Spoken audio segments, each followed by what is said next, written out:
Welcome to another edition of the Insider Mailbag. I'm Jared Johnson. We received several really good questions regarding Texas Tech football. The Red Raiders host Arizona State, 2:30 p.m. Central Time Saturday to open up Big 12 play. So let's dive right into these questions. First one comes from TTU 1032, who says, are we calling this game a fluke or has Kidley seen the light? Does Texas Tech start rotating wide receiver more with Brown and Hudson showing success? Well, to answer your first question, I don't think it's a fluke in terms of Texas Tech's offense performing really well against North Texas. I think Kidley's whole philosophy is based off, okay, this is what the defense is showing. Where can we attack their weakness? And sometimes that works with great success. Sometimes it doesn't. Sometimes I feel like you need to impose your will as an offense on the opposing defense. Like we're going to do what we're going to do, and they have to stop it. But again, that's not really Kidley's philosophy. Like, for example, against Washington State, he saw numbers on the perimeter, so he called a lot of screens. Now, that didn't work. Didn't work out. Against North Texas, and I think this was the key, and I also against Abilene Christian in the opener, he established Taj Brooks, running the ball. And there's going to be more questions about this in this mailbag, but I think it's really important to establish, hey, we have this All-American candidate, all Big 12 running back. You're going to have to stop him first. And then Baron Morton is, works off that with play action, RPO game. And, he started out with 3 runs with Taj in the opener and against North Texas, and they scored over 50 points in both games. I think that is the key. That's the one case where I've seen Kidley say, hey, we got this guy. This is what we're going to do. Can you stop it? In both cases, they picked up first downs, and then they did their thing, spread the ball around, both running and passing in both games, and put up a lot of points. So against Washington State, obviously Taj was out. They didn't stick with the running game. They didn't really establish it, even though they had some success. It didn't work. So while I don't think it's a fluke, I think some of it's predicated on the defense they're facing, the style of defense that they're facing. And so I don't know if it's going to necessarily translate every week in terms of the success they had against North Texas. And your second question, I don't know. I would like to see more Jordan Brown and Micah Hudson. Jordan Brown made a big play, so he definitely stated his case for more playing time. He seems to be very solid at everything he does. He's been a reliable player for Texas Tech in a number of areas, not just as a receiver, but also on special teams. So I'd like to see him get on the field more.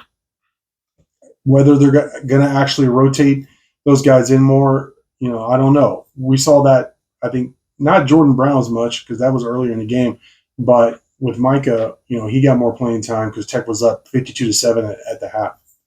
Next question comes from DL Vet, who says, along the same lines, do you think Kidley will start using the tight ends more in the passing attack? They were very effective last weekend.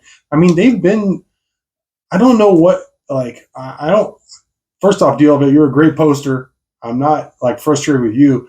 I guess I just don't understand how much usage people want out of the tight ends because Conyers has scored touchdowns. John Carlos Miller scored touchdowns. It seems like they've utilized tight ends – not just in the passing game, but also in the running game a lot. They had we're going to talk about this more in this mailbag, but they, even utilized 13 personnel some last week. I think they're doing a great job of incorporating the tight ends in the passing attack. There's only one ball to go around. So in the past, I've understood the criticism, but so far through 3 games, I feel like they've really utilized the tight ends, not just as blockers, but also in the passing attack. So I don't know how much more they could. I guess they could just exclusively throw to the tight ends, but they have those really good receivers as well. So if you're asking like a repeat of what we've seen so far, then yeah, I hope so because they have bona fide weapons at tight end. I think specifically Conyers and John Carlos Miller, though Mason Tharp is also, a terror in terms of after he catches the ball, 6'9", 270 rumbling down the field. Nobody wants to get in front of that. Texas wants to know, what are your thoughts on this new power run formation? Is it called the diamond? This is what I was just talking about, that 13 personnel. Yeah, Kidley was asked about that diamond formation. He said he gave credit to Memphis that he saw on tape that Memphis scored out of that formation 3 touchdown runs on just 3 plays out of that formation. He said that's something that they had worked on prior to the season, but in terms of those specific plays, they didn't put it until this week after seeing it. Memphis had so much success against North Texas last season using it. I hope that's something they continue to utilize, not just, it worked against North Texas, because, again, those tight ends are a threat. It's one of the best tight end rooms in the Big 12, maybe in the country. I think when John Carlos Miller is your third tight end, we've seen how athletic he is, what a threat he could be as a receiver. That's saying something. And I think Mason Tharp, obviously with his size and athleticism, is unique. And then Jalen Conyers is a beast in terms of as a receiver more than as a blocker. Anonymous says a lot of attention has been focused on the play of Josh Kelly as receiver, but he says he believes Coy Eakin is the best receiver. He mentioned some of the things he's had, including the 70-yard touchdown last week. Yeah, that was interesting. I asked Kitley about some of those things, and he said that like the Coy Eakin touchdown wasn't an RPO call, but that North Texas rolled up coverage, and pressed man coverage, and Baron Morton audible to a fade to Coy, and he said he gave all the credit to Baron on that one. And you mentioned they have a good relationship. Yeah, they are close friends and all that, and they knew each other for a long time. I think Coy Eakin is a guy who kind of slipped through the cracks in that, not just at Texas Tech, but even back in high school. I mean, he led the country in receiving.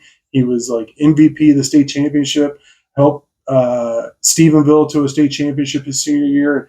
He had like one of those heroic type performances. I watched his game on TV and in that state championship, and he was amazing.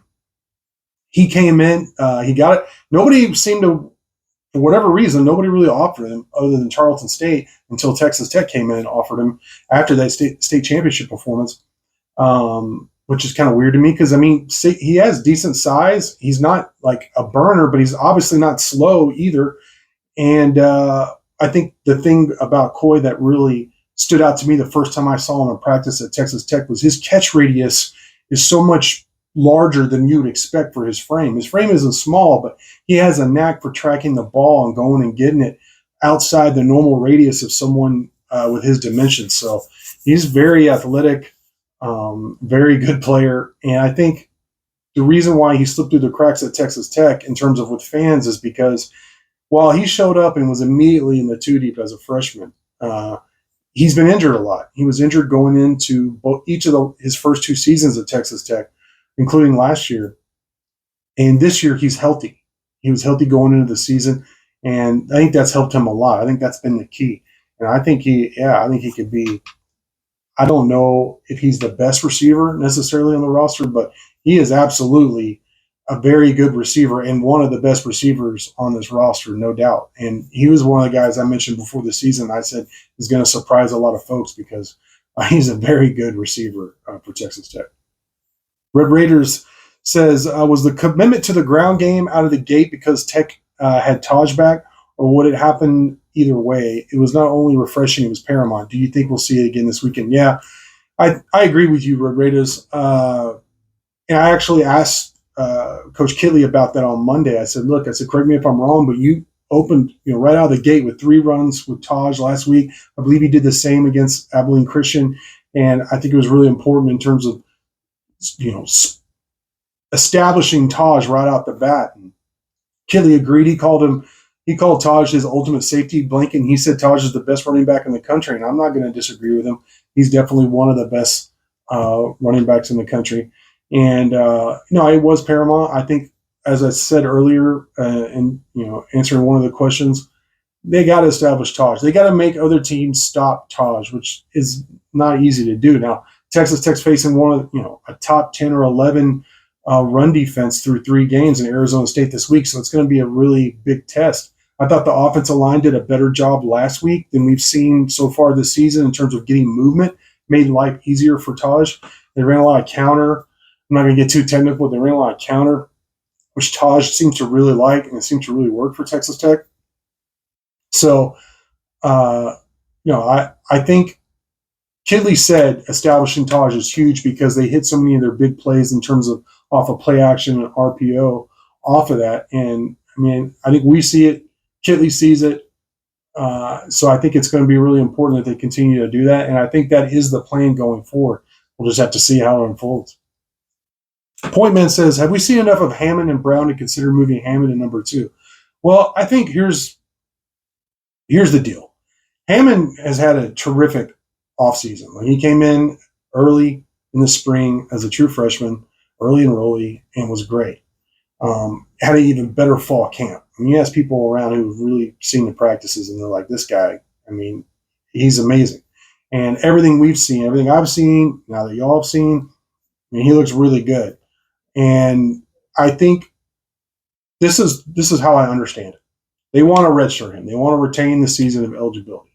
So they don't want to play him in more than 4 games. But you also want to pump up Cameron Brown. He's going to play some as a run option.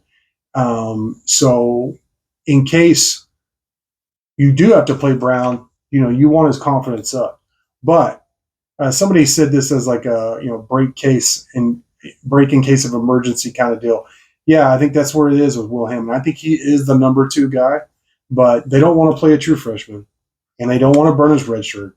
So why, and Brown did have a good spring, so he was named number 2, and then they carried over to fall camp. But make no mistake, they are very excited about what they have in Will Hammond, and they see him as the future in terms of the quarterback position at Texas Tech. And if, knock on wood, if something were to happen to Barron where he would miss an extended period of time and they needed Will Hammond to win games this season, I think they would play him in front of Brown. CN wants to know, will the Tech D be able to stay up to ASU's running game? That's a good question. Cam Scattaboo is a running back. He's a power back. He's a veteran running back. He's had a good season so far.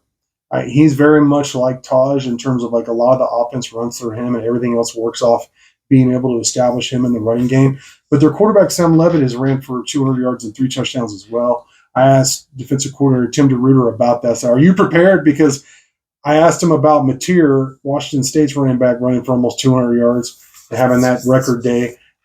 How did that happen? He said they weren't prepared for him to run that much. I believe he said that after the Kansas State game last year when Avery Johnson, who hadn't received a lot of playing time before that, but he came in, played a lot, and scored like 4 or 5 touchdowns. He said they weren't prepared for the quarterback to run that much. So this week I said, hey, Sam Levitt, Arizona State's quarterback, he's a running threat. Are y'all prepared? And he laughed, to his credit, and said yes.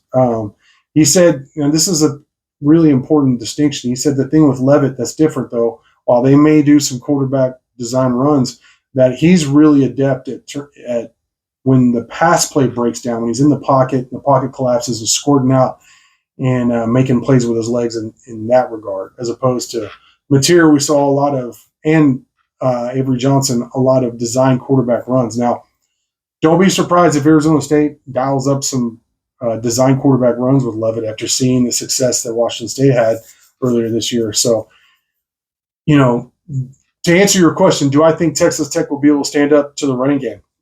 I don't know.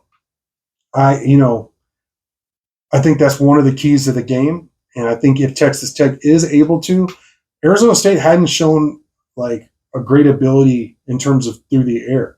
So how much are you willing to sacrifice? How much are you willing to have these young defensive backs on an island in order to stop Arizona State's running game? That whole chess match and cat and mouse game, all those things it's probably going to tell the tale of the game this week. So it's going to be interesting to watch how it plays out. And do I think Tech is capable of doing it?